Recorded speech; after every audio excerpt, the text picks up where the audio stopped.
Presiden dan Wakil Presiden RI Prabowo Subianto dan Gibran Rakabuming Raka unggul di tempat pemungutan suara 17 Halong, Kecamatan Baguala, Kota Ambon. Pasangan yang diusung 7 partai politik itu berhasil meraih suara di lokasi coblos penjabat wali kota Ambon, Bodewin Watimena, sebanyak 150 suara dari total daftar pemilih tetap 233 orang.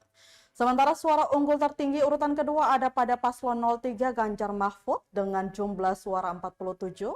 Padahal di TPS ini juga merupakan lokasi coblos mantan Gubernur Maluku, Karel Albert Rawahalu, yang diketahui pernah juga menjabat sebagai Ketua Umum DPD PDI Perjuangan Maluku.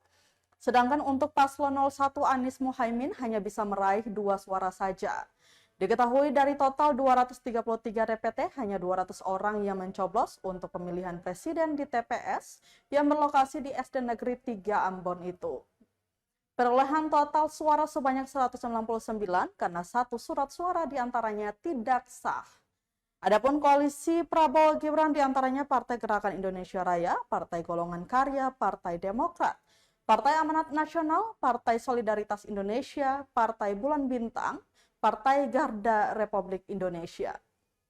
Download Tribun X sekarang, menghadirkan lokal menjadi Indonesia.